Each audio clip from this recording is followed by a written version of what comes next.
Regardez ces images, elles sont assez incroyables, elles nous proviennent des sources américaines. Vous voyez le porte-drone iranien dont nous parlions il y a un peu plus d'un an sur la chaîne, car c'est un bateau qui est officiellement opérationnel depuis 1 an et 21 jours, qui se prend initialement de charge militaire sur le pont d'envol à l'avant et ensuite à l'arrière au niveau de la propulsion.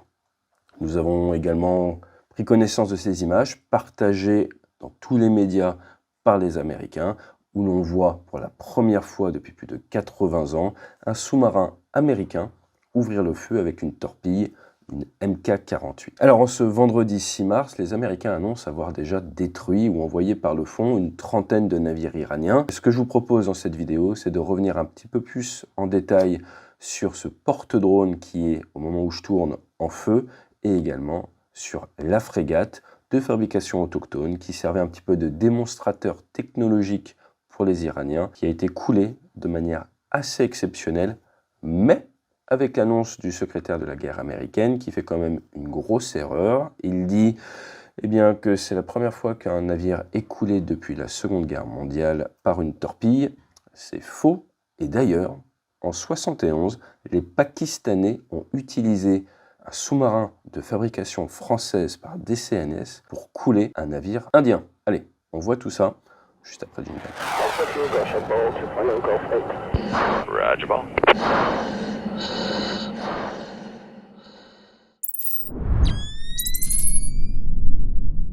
Mais juste avant d'attaquer sur la destruction de ces deux navires, je pense qu'il serait intéressant quand même de regarder, depuis le 28 février, ce que font les Iraniens de leur côté.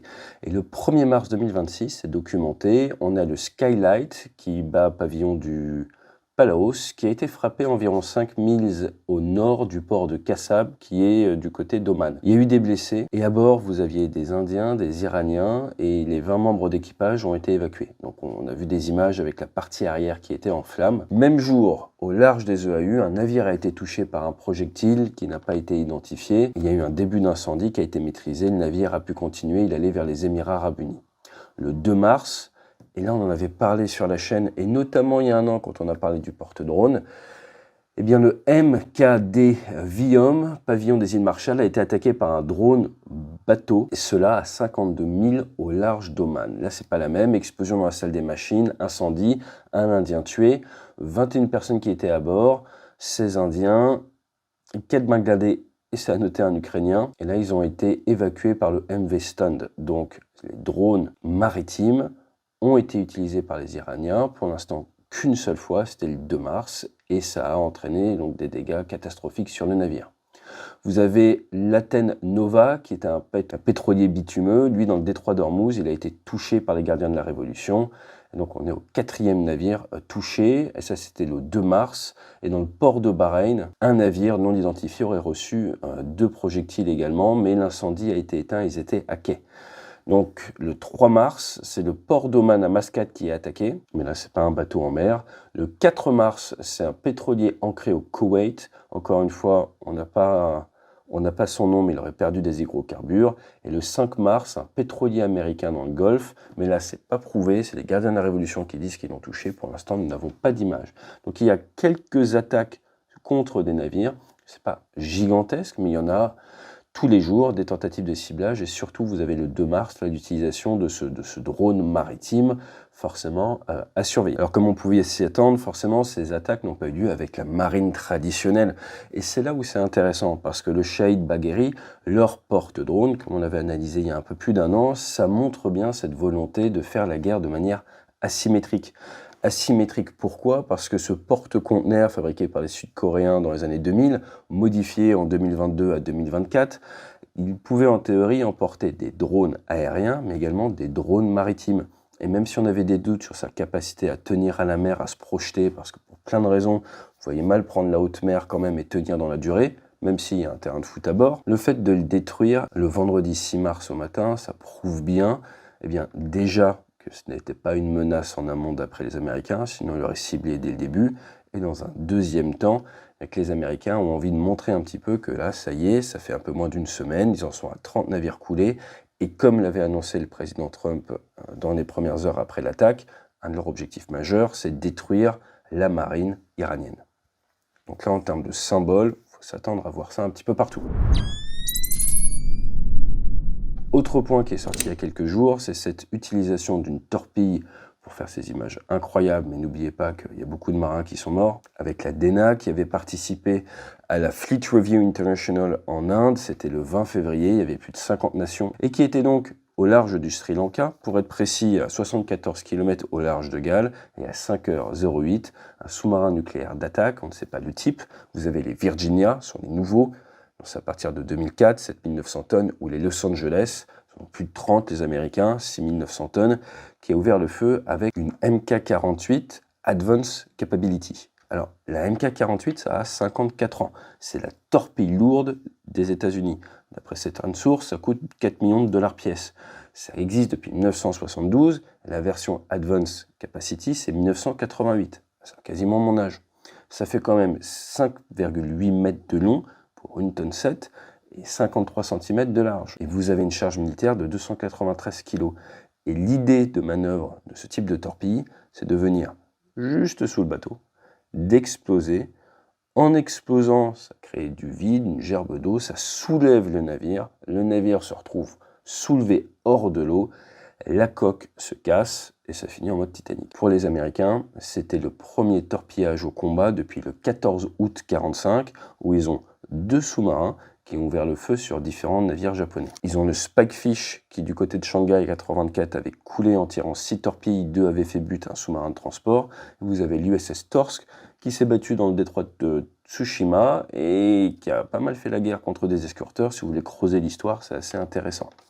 Par contre, ce qui est faux dans la déclaration américaine, et si ça vous intéresse, dites-le moi en commentaire, on pourra revenir sur ces déclarations de presse, qui sont, il faut le dire, de la propagande qui vise à pousser un narratif, ce qui est normal au combat, c'est de la communication temps de guerre pour aller dans le sens de leur objectif, s'écarte un petit peu des fois de la vérité, on pourra creuser si vous le souhaitez, mais là ce qu'on peut clairement dire, c'est que le 9 décembre 1971, un sous-marin, le Angkor, de type Daphné, fabriqué par la France, a abattu, billet de pilote, a coulé l'INS Kukri. Ça avait fait 194 morts.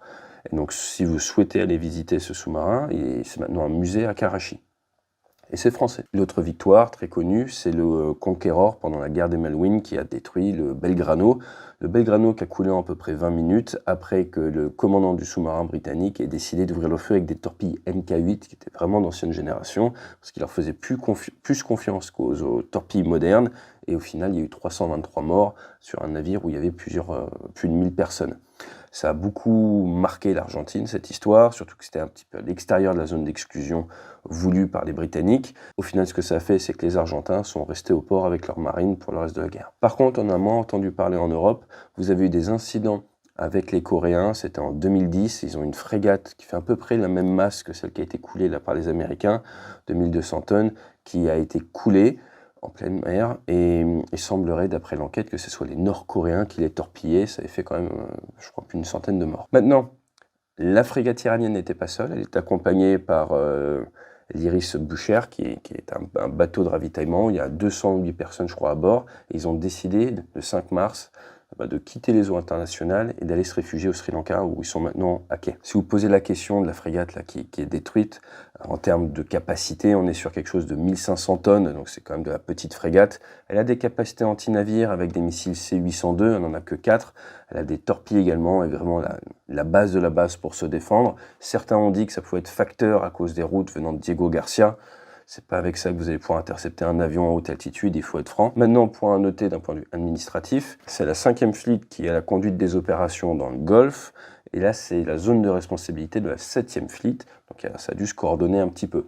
Autre point intéressant, notre porte-drone, il n'a pas été coulé par un sous-marin d'attaque. Donc on peut se poser légitimement la question, y a-t-il des sous-marins d'attaque à l'heure actuelle dans le Golfe? Pourquoi les Américains ne l'ont-ils pas utilisé pour couler ce porte-drone alors qu'il avait largement le temps de venir de se mettre en place?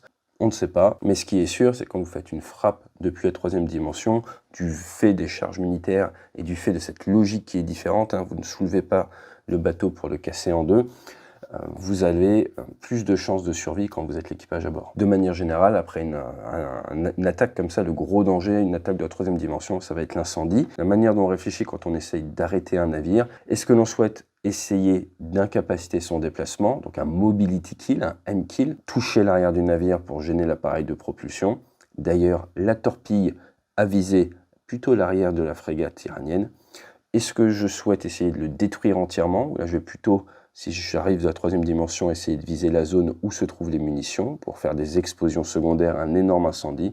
Est-ce que je veux le rendre inopérationnel, par exemple taper du côté némature pour gêner ses radars? Tout cela est réfléchi. On va regarder ce qu'on appelle un DMPI, Desired Mean Point of Impact, l'endroit où tu veux que ta munition tape. C'est vrai depuis la 3e dimension, c'est vrai depuis un sous-marin également. J'espère que cette vidéo vous aura permis d'y voir un petit peu plus clair. Si vous posez la question de la légalité du droit international, d'ouvrir le feu sur une frégate comme ça en pleine mer, pas du tout la spécialité de la chaîne, je reste dans mon domaine de compétences, j'étais officier de marine, après j'étais pilote, je connais un petit peu la zone, et je peux que vous encourager à essayer de vous sourcer avec le conflit en cours, diversifier un maximum vos sources, chacune de vos sources a ses biais, a ses angles morts. Encore une fois, la meilleure méthodologie, c'est essayer d'être 24 à 48 heures minimum derrière l'actualité, diversifier les sources et prenez des sources surtout d'une multitude de pays différents, que ce soit côté occidental ou côté BRICS également. N'hésitez pas à vous abonner, partager nos vidéos. On a des vidéos qui vont sortir sur F-18 au final qui a battu les F-15 et puis également les Sukhoi 24 abattus par le Qatar, avec la grande question. Et si c'était des déserteurs, à quoi aurait ressemblé leur profil de vol? Comment fait-on la différence entre une attaque et un pilote qui veut tout simplement fuir le régime iranien et venir s'opposer? Ça s'est déjà vu dans le passé. Et d'ailleurs, il voulait se poser en Irak et les Irakiens l'avaient abattu alors qu'il était en rapport avec les services de renseignement irakiens. Allez, on vous raconte tout ça dans la prochaine vidéo. D'ici là, prenez soin de vous. Si vous êtes dans le Golfe, bon courage pour les évacuations. Et puis si vous êtes en France ou en Europe, peut-être à bientôt dans votre entreprise. Je vous dis à très vite et fly safe.